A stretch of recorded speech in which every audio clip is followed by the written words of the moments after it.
Boa noite! Boa noite! Sejam muito bem-vindos à nossa celebração do tributo a Abdu'l-Bahá. Para começar a nossa programação, nós teremos a parte devocional, que vai ser composta de 3 orações, recitadas por Raimunda, Ellen e Luzia. E depois das orações, vamos permanecer com nossos olhos fechados, enquanto imaginamos a cena que será descrita. Epístola de Visitação, Abdu'l-Bahá. Quem recitar esta oração com humildade e fervor, trará alegria e contentamento ao coração deste servo. Será como se na realidade se encontrasse com ele, face a face. Ele é o Todo-Glorioso. Ó Deus, meu Deus, humilde e em lágrimas, levanto as mãos suplicantes a Ti e cubro minha face no pó deste Teu limiar, o qual está elevado além do conhecimento do sábio, acima do louvor de todos os que Te glorificam. Bondosamente dirige a este servo, humilde e submisso à Tua porta, o olhar da Tua misericórdia e imerge-o no oceano da Tua graça eterna. Senhor, ele é um pobre, humilde servo Teu, extasiado, implorando-Te, cativo em Tuas mãos, rogando-Te fervorosamente, pondo em Ti sua inteira confiança, em prantos em Tua presença, invocando-Te e pedindo nestas palavras: ó Senhor meu Deus, concede-me Tua graça para que eu possa servir Teus bem-amados. Fortalece-me em Teu serviço, que minha fronte se ilumine com a luz de adoração em Tua santa corte e de súplica a Teu reino de grandeza. Que meu ego se esvaeça com Tua ajuda, a entrada celestial de Tua porta, e eu me desprenda de tudo dentro de Tuas santas plagas. Senhor, do cálice da abnegação, permite-me sorver. Com Suas vestes adorna-me. Em Seu oceano, imerge-me. Faze-me como pó no caminho de Teus bem-amados e permite que eu ofereça minha alma em holocausto pela terra que as pegadas de Teus eleitos em Teu caminho enobreceram. Ó Senhor de glória nas supremas alturas. Com esta prece, Teu servo Te invoca ao alvorecer e à noite. Satisfaz o desejo de seu coração. Ó Senhor, ilumina seu coração e alegra sua alma. Acende esta lâmpada em serviço à Tua causa e a Teus servos. Tu és o dispensador de graças, o compassivo, o generosíssimo, o benévolo, o clemente, o misericordioso. Abdu'l-Bahá. Não removas, ó Senhor, a mesa festiva que se estendeu em Teu nome, nem apagues a chama ardente acesa com fogo inextinguível. Que Tuas águas vivas, murmurando com a melodia de Tua glória e Tua lembrança, não deixe de fluir. Que Teus servos não sejam privados das fragrâncias dos Teus doces aromas, donde emana o perfume do Teu amor. Senhor, transforma a angústia de Teus santos em sossego, suas durezas em conforto. Muda-lhes a humilhação em glória e a tristeza em júbilo e êxtase. Ó Tu que seguras nas mãos as rédeas de toda a humanidade, és em verdade o Deus uno, o único, o poderoso, o onipotente, a suprema sabedoria. Abdu'l-Bahá. Louvo a ti, ó meu Deus. Estes são os teus servos atraídos pelas fragrâncias da tua misericórdia, ardentes com fogo, aceso na árvore da tua singularidade, com os seus olhos a brilhar ao contemplar os esplendores da luz que brilha no sinai da tua unicidade. Ó Senhor, descerra os teus lábios em tua comemoração entre o teu povo. Permite que, através da tua graça e amorosa bondade, expressem louvores a ti. Ajuda-os com as hortes dos teus anjos, fortalece-os em teu serviço e torna-os sinais da tua guia entre tuas criaturas. Em verdade, tu és o Todo-Poderoso, o mais excelso, o supremo perdão, o todo misericordioso.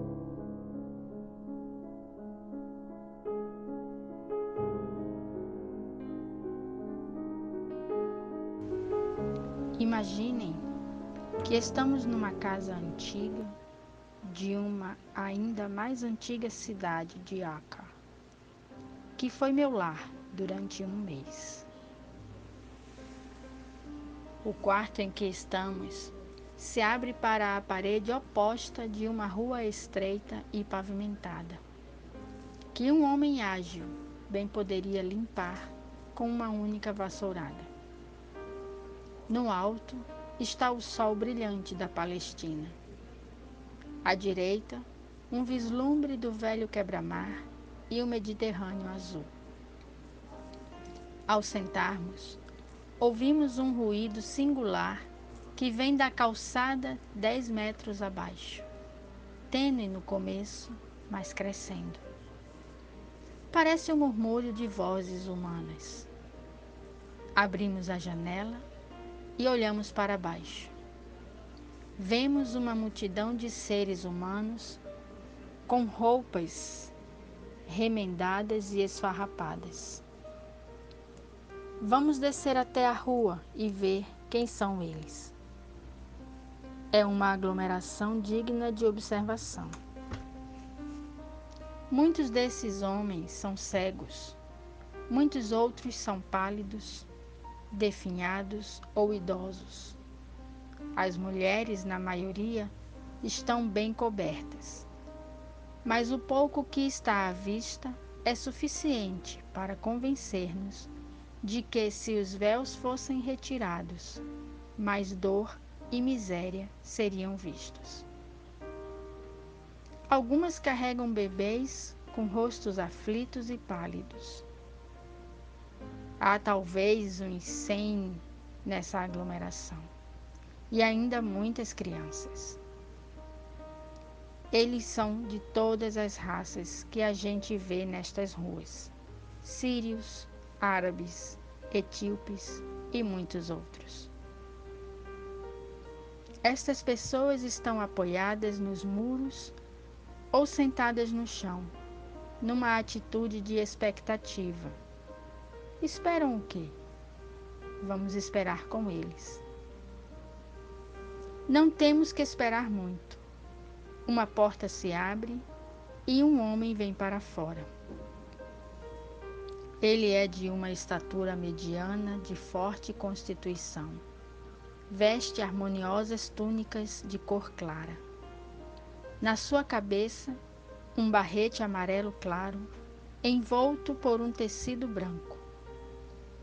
Ele tem talvez 60 anos de idade. Seus cabelos longos e grisalhos pousam sobre seus ombros. Sua fronte é ampla, cheia e alta. Seu nariz ligeiramente aquilino. Seu bigode e barba quase brancos. Esta última cheia, embora não pesada. Seus olhos cinzentos e azuis são grandes e, ao mesmo tempo, suaves e penetrantes.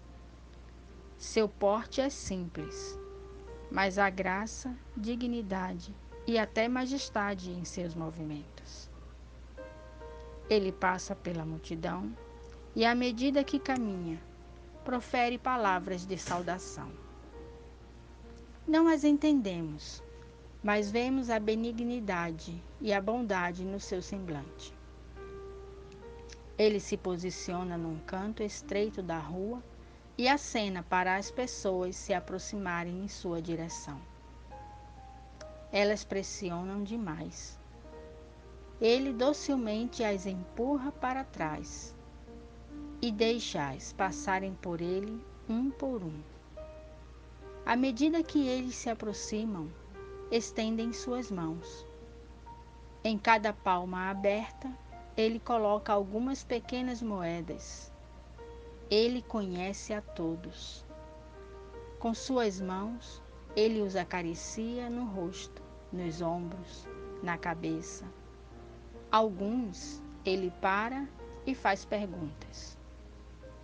A um idoso negro que manca, ele saúda com uma amorosa averiguação. O amplo rosto do velho homem se abre com um sorriso radiante e seus dentes brancos brilham em contraste com sua pele ebânea enquanto responde. Ele para uma mulher com uma criança nos braços e ternamente toca o bebê. Ao passarem, alguns beijam sua mão. A todos ele diz: Marhabá, marhabá. Muito bem, muito bem. Desta maneira, todos passam por ele. As crianças se amontoam à sua volta com mãos estendidas, mas a elas ele não concede. Contudo, no fim, quando ele se vira para partir, joga uma mão cheia de moedas de cobre por cima dos ombros, e elas se atiram para apanhá-las. Durante este tempo, este amigo dos pobres não esteve desacompanhado.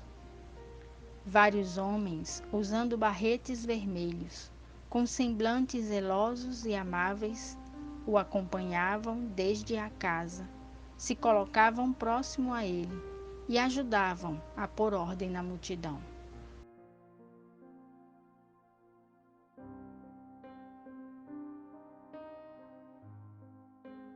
E agora nós vamos ouvir uma música que foi preparada em conjunto com alguns jovens do agrupamento Jangada de Luz. Tu vês minha fraqueza, humildade, submissão, entre tuas criaturas, no entanto, confiando em ti, levantei-me para difundir teus ensinamentos. Confiando em ti, levantei-me para difundir teus ensinamentos. Entre teus fortes servos, dependo de tua grandeza e poder. Entre teus fortes servos, dependo de tua grandeza e poder. Entre teus fortes servos, dependo de tua grandeza e poder. Confie, levantei-me para difundir teus ensinamentos. Confiando em ti, levantei-me para difundir teus ensinamentos. Teremos agora o relato de duas pessoas que tiveram o privilégio de conviver com Abdu'l-Bahá. Elas vão contar um pouco de como foi essa experiência enriquecedora. Olá, eu sou May Maxwell e eu vou contar o meu relato sobre o meu primeiro encontro com Abdu'l-Bahá. Bom, por um momento eu permaneci no umbral, à entrada da porta, e eu olhei para aquele aposento cheio de pessoas e elas estavam sentadas à parede. E foi então que eu vi o meu amado. Eu vi-me a seus pés, e ele carinhosamente me colocou ao seu lado. E ele falava algumas palavras carinhosas em persa, e aquelas palavras e a presença dele sacudiram meu coração. Desse primeiro encontro, eu não me lembro de alegria, nem de dor, nem de qualquer coisa que eu consiga especificar. Eu fui transportada para uma altura tão sublime, e a minha alma teve contato com o Espírito Divino. E essa força tão pura, tão santa e tão poderosa me dominou completamente. Ele dirigiu-se a cada um de nós e ele fez perguntas sobre nós mesmos, a nossa vida, as pessoas que amávamos. Não podíamos afastar nossos olhos de seu glorioso semblante e escutávamos a tudo que ele dizia. Nós tínhamos contemplado o rei na sua beleza e tínhamos visto a terra que é muito distante. Meu nome é Yunis Han. Fui solicitado hoje a contar uma história sobre a conexão de Abdu'l-Bahá e seus amados amigos. O mestre tinha muitos amigos, mas hoje vou falar sobre Thomas Braycom. Tudo o que ele escrevia eu apresentava ao mestre. Algumas vezes ele dizia: transmita-lhe minhas saudações. Mas, quando ele não fazia nenhum comentário, eu entendia que a conexão entre o amante e seu amado não tinha nenhuma necessidade da palavra comum. E então, chegou sua última carta. Nela, Thomas Braycom escrevia: o sofrimento é um vinho inebriante. Estou preparado para receber aquele prêmio que é o maior de todos. As tormentas da carne têm me capacitado para chegar cada vez mais perto de meu Senhor. Apesar de todo o sofrimento, quero que a vida se prolongue, para que eu possa saborear mais da dor. Tudo o que desejo é o agrado do meu Senhor. Mencione-me em sua presença.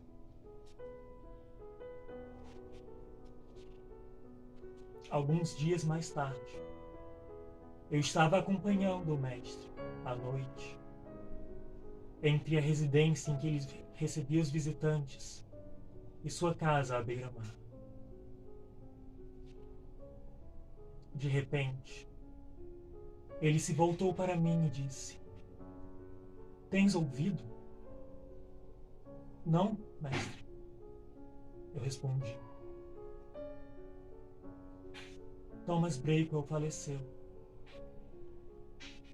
Estou triste, muito triste.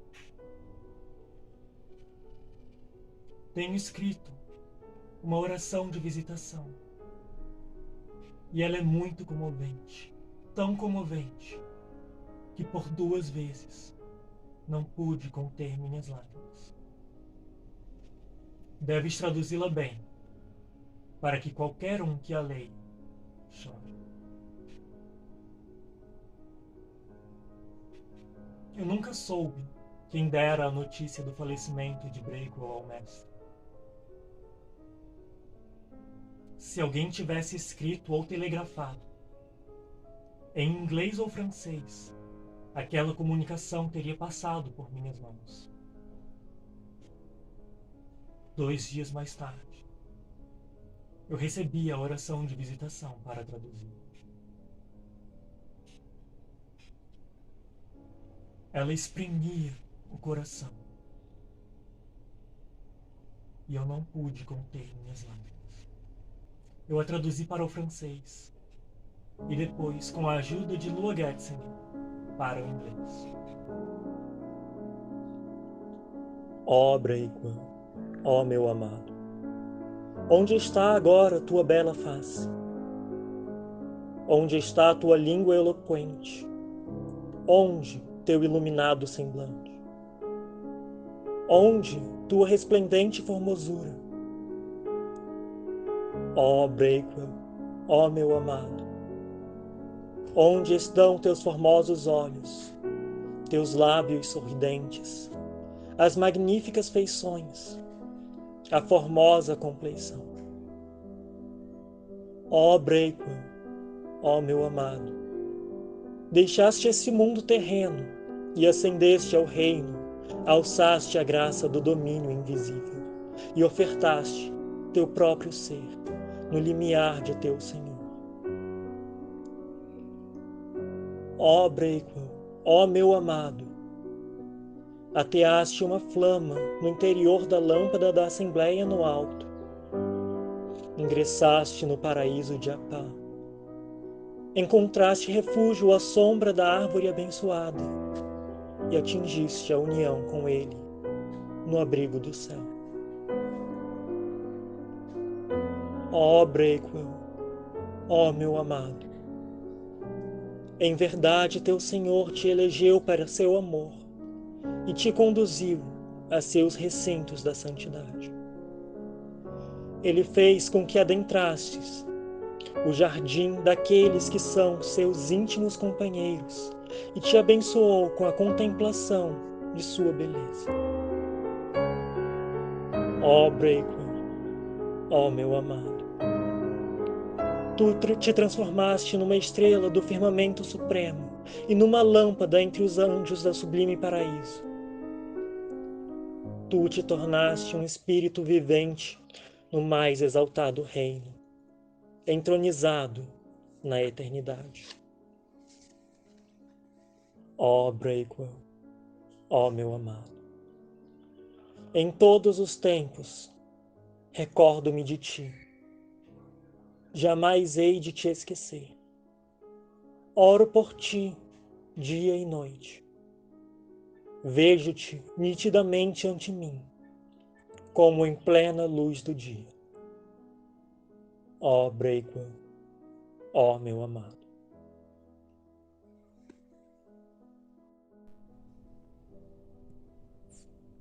Abdu'l-Bahá me chamou um dia à sua presença, para me entregar cartas para traduzir. Havia muitos envelopes de vários lugares. Enquanto os examinava ainda selados, ele escolheu um e disse: como é agradável a fragrância que emana desta carta. Apressa-te, abre-a, veja de onde ela vem, apressa-te. Já muitas vezes antes, Abdu'l-Bahá tinha escolhido um envelope para ser aberto primeiro. Infalivelmente, a carta que ele continha trazia notícias de grande importância espiritual. Eu me apressava para abrir a carta que Abdu'l-Bahá tinha selecionado. E era um cartão postal. O cartão tinha uma linda tonalidade de cor. E colado a ele, havia uma única flor, uma violeta. Em letras douradas, estavam escritas as palavras: ele não morreu. Ele vive no reino de Deus. E havia também a frase: esta flor foi colhida do túmulo de Thomas Breakwell. Assim que eu falei para o mestre o que dizia a mensagem, ele se levantou imediatamente de seu assento, tomou o cartão postal, o colocou em sua abençoada fronte e lágrimas rolaram pelo seu rosto. E para deixar nossa noite muito mais especial, teremos ainda outra música para nos inspirar a trilhar cada vez mais o caminho do serviço. Essa música, mais uma vez, foi feita em conjunto dos amigos do Roxinol com amigos do Jangada de Luz.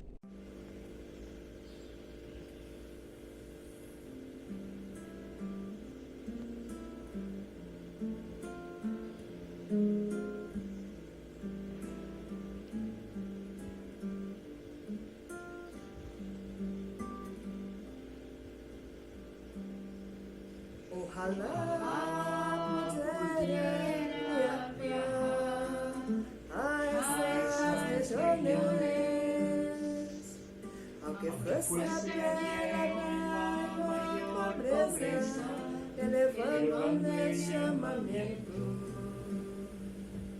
de Yahweh la paz en las ciudades, pueblos, montañas, desiertos, océanos, promover la enseñanza de vida. Lástima, no puedo hacerlo, pero intensamente lo deploro. Quiera Dios que vosotros lo logréis.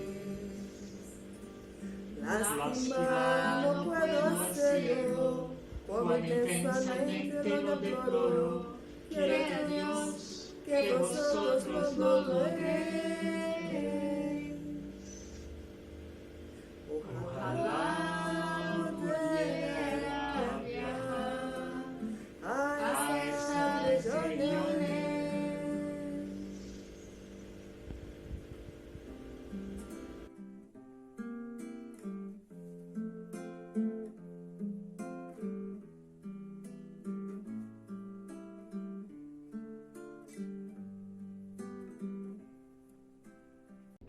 E para encerrar a noite, nós vamos ter uma história sobre serviço à causa.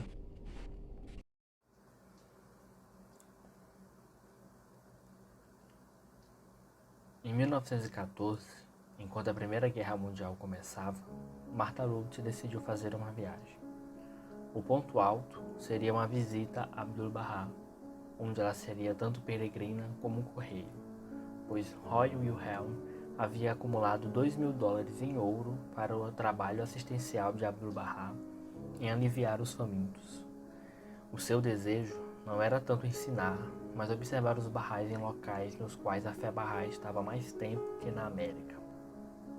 Ela navegou de Nova York em 30 de janeiro de 1915, levando consigo uma câmera, ao qual fez alguns registros fotográficos, que foram muito utilizados em suas viagens posteriores, pois as pessoas eram loucas por fotografias e imagens de locais exóticos.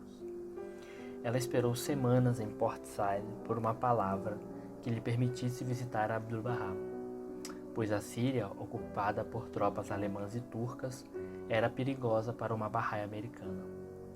Com a ajuda do cônsul-geral americano, Martha Roth conseguiu fazer o ouro passar, mas sem mais esperar, partiu em 24 de abril para a Índia. Ela não sabia que 2 cartas de Abdu'l-Bahá, encorajando-a a vir a Haifa e delineando precauções de segurança, estavam a caminho para ela. Ela desceu o canal de Suez, no Mar Árabe, até Bombaim. Quase todas as suas viagens através da Índia foram sob trilhos. Ferrovias eram a linha da vida da Índia e todos o utilizavam, desde o mais pobre pedinte até o mais chique general britânico. Europeus geralmente viajavam em vagões especiais de primeira classe, que tinham anexados a eles vagões-restaurantes, todos com janelas venezianas, e como os horários eram escalonados, os oficiais da linha férrea sempre solicitavam permissão dos sahibs para deixarem as estações. Frequentemente, missionários que também viajavam nesses trens tentavam mesclar-se com todos os tipos de pessoas, mas mesmo para os seus padrões, a atitude de Martha era incomum. Um de seus companheiros de viagem sempre se lembrava dela quando em um trem estava ela, ele e seu pai, e ela tirou um pente de sua bolsa e arrumou o emaranhado cabelo branco do pai dele. Ele disse que o atendente indiano do trem ficou atônito, parando e a fitando fixamente. Mas Marta estava simplesmente fazendo para o velho indiano o que teria feito para seu próprio pai. Da Índia, Marta foi a Mandalay, Burma, onde conseguiu visitar a sede Bahá'í, que tinha um orfanato, uma escola, um lar para mulheres mais velhas e um fundo para doentes e desempregados. De lá encaminhou-se para o Japão, onde encontrou Agnes Alexander, a querida amiga de May Maxwell, naquela Paris da virada do século. Marta estava financiando suas viagens através de reportagens como freelancer e ela conseguiu um grande furo quando reportou os planos para a coroação do imperador Yoshihito e da imperatriz Sadako. Enquanto isso, foi apresentado aos novos Bahá'í japoneses.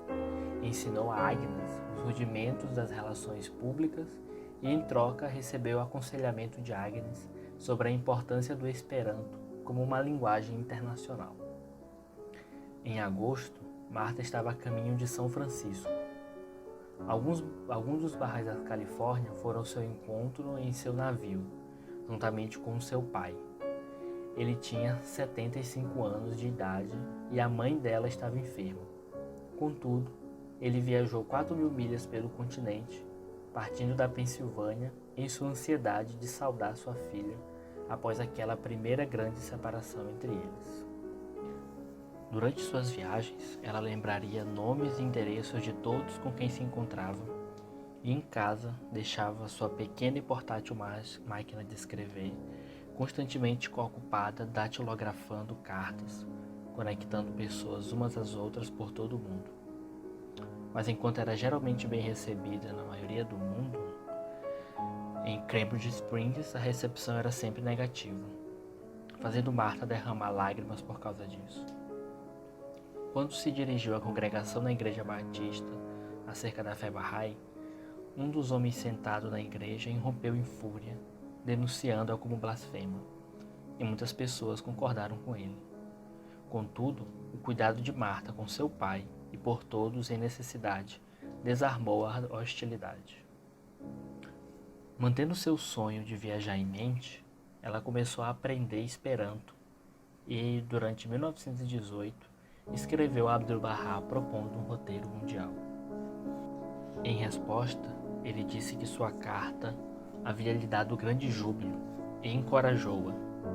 Minha esperança é que possas esquecer o descanso e a tranquilidade, e como uma ave de voo veloz, cobrir distâncias, para que qualquer terra na qual demores possas reproduzir a melodia do reino.